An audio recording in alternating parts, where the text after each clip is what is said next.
Peter Eliades with you, Stock Market Cycles update for Tuesday, April 21.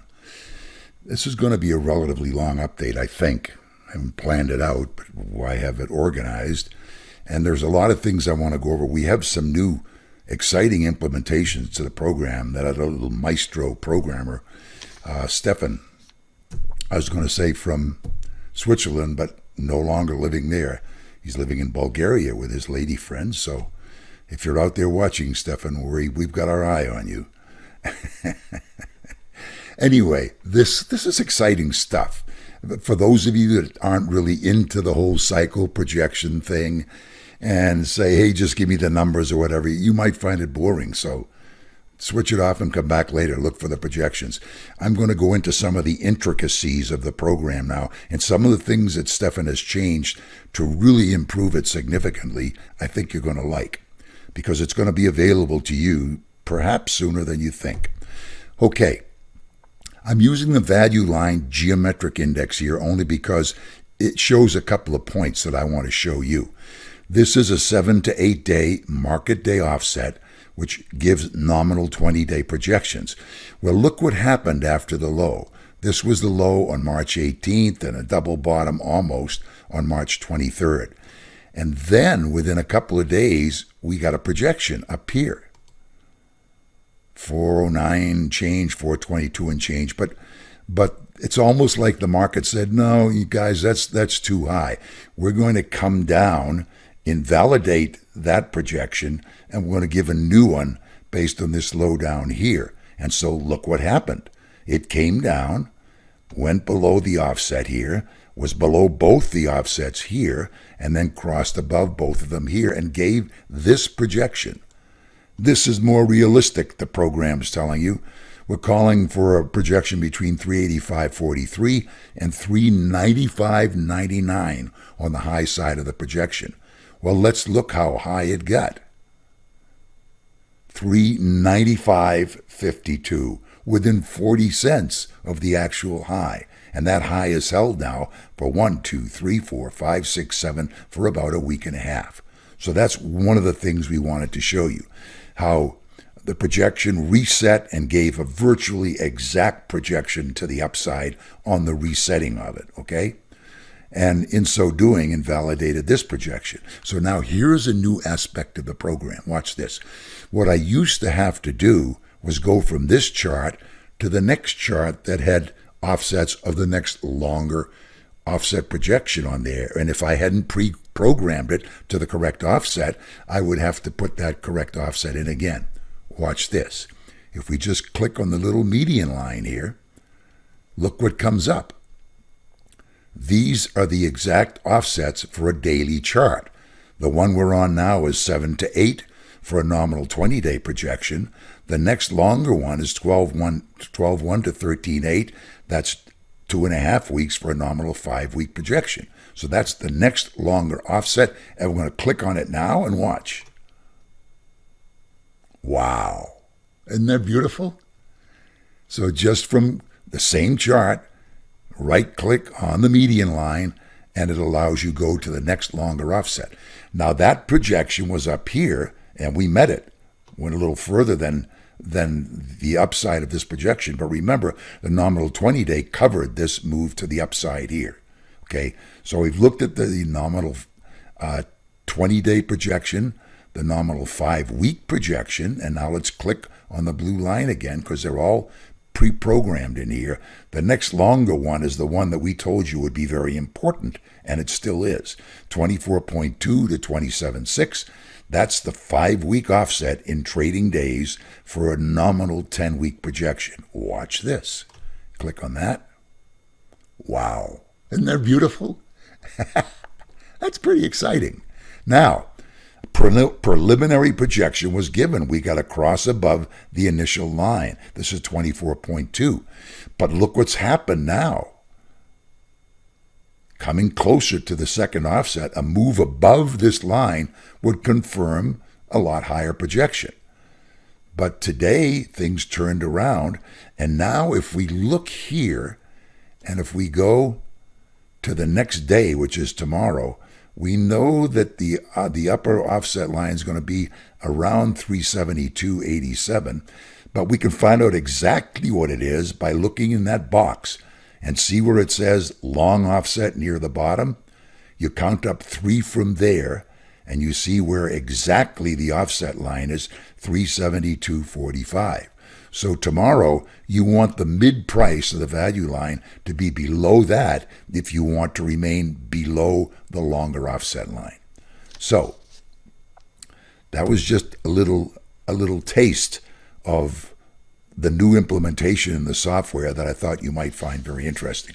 Now let's look. We looked at a whole bunch of charts yesterday, but we didn't look at the one that we keep telling you is probably the most important one, and that is the New York Composite Index.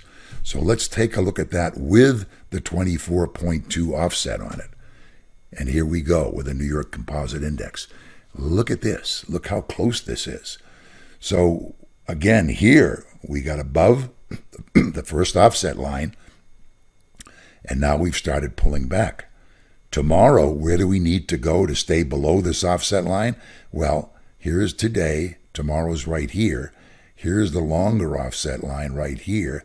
It looks like it's around 10,412 or 10,003, 10,004 in that area. But again, look at the longer offset line there, the second one up in this case, 10,392.84. That's the midpoint to be watching tomorrow. That's not a closing price, mind you. That's the midpoint of the high and low for the day, because these are intraday offsets and intraday projections. Now, you say, well, what happens if we close above that? Well, theoretically, at least, you get a confirmed upside projection. And that's something you keep an eye on, because in order to stay below this line all the way down, you're going to have a very significant continuing downside here for the next several days. Chances are that's not going to happen. We can't rule it out, but chances are it won't happen. So if we come down here and then turn up from there, then you can get a new offset based on this low, the March 23rd low, and a crossing much lower down here, which would give you something like an offset or a projection back into this territory again. So I hope you're getting the feel for how these things work, and they're fascinating in terms of how they work, because they show you how the market works. The market works cyclically, and it does these apparently strange little things that are fascinating to follow and fascinating to watch. Let's take a look at the Dow Industrials. Okay, look at this. On the Dow, it's almost like the Dow knows where it has to stay below. I mean, look at it curl around. Here's the secondary line today. Let me zoom in on that so you can see how very close it is to getting to. Look at this. There is the blue. That's the midpoint of the day today. And here's the offset line right here. Look how close they are. Now, in order to continue and conform with that tomorrow, you've got to see a very substantial decline. I mean, tomorrow is going to be right here, and there is the line. So 22,000, we're talking probably almost 1,000 points on the Dow if it's going to confirm to staying below this line. Again, it doesn't have to do that, because it can come up and come over and then play around with here a little bit, come down below again, and then go up. We don't know what it's going to do very, very short term. Although using shorter term projections, we'll be able to get an idea, and I'll show you one of those in a second. But I wanted to show you the Dow and how it's conforming very closely to the longer offset line, 24.2, 27.6. The 27.6 is that darker blue line. We closed virtually exactly on it today.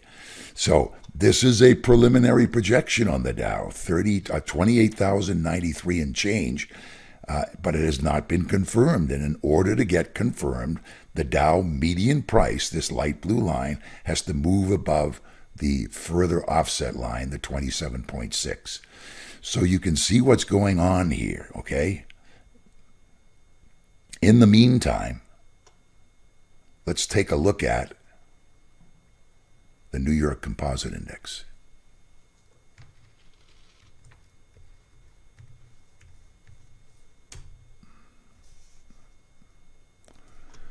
Okay, similar to the Dow here with this offset right here. But let's go back and look at the initial offsets here. So we click on the blue line. We tell it we want to see the 7 to 8 day offset. Okay, you see what happened here? Now this is interesting. And I'm going to show you another particularity of the software here and how it works. We got this upside projection, okay? We came down here and moved below this line. And the argument could be that in moving below the line, it's telling you, hey, we didn't want this projection to be that high. We want you to base it on this crossing that's happening right here. So what you have to do, and this is kind of price projection theory advanced. This is not anything you have to understand now. I just want to let you know what we're doing. If you count the number of bars above here, 1, 2, 3, 4, 5, 6, almost 7. If we go to Studies, Edit Studies, and then we go to Customize, there's a little baby here called the Nick filter. If we put in a period of 7 there, then we're telling it that we want it to pay attention to that second crossing and watch what happens. Whoa! Look at that! Isn't this exciting? So, what it's doing is taking into consideration now this second crossing right here. So it's using this low and this crossing, okay? Have this up. What you can see is a preliminary downside projection has been given. Almost confirmed because the light blue line almost went below the longer offset line. We know it didn't because we don't have a box here. You see, if it had confirmed by going below here, and I'll prove that to you by just zooming in and showing you that the light blue did not go below the dark blue. See that here? It's still above it. So the projection is not confirmed. If we just zoom back out again now, you can see that if we have weakness, now we close down here, so tomorrow the bar is going to start way down here or perhaps even a gap down. But if so, then we're going to get a box again down here for the lower projection, okay? So I hope you're starting to get a feel for a good word, fabulousness, for the fabulousness of how this projection software works and how it keeps you right up with what's going on in the market. Now, the obvious question is, okay, you didn't show us the NDX, the one that had the confirmed projections. Well, let's do that right now. Let's do the NDX. So we just do $NDX.X.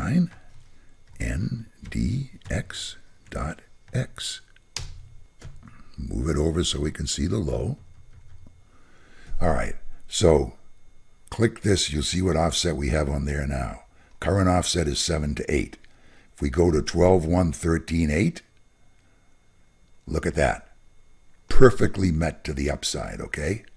So when that happens, despite the fact that we ultimately got an even much higher projection, this is telling you when you met this projection with the NDX that there could be some kind of pullback from here.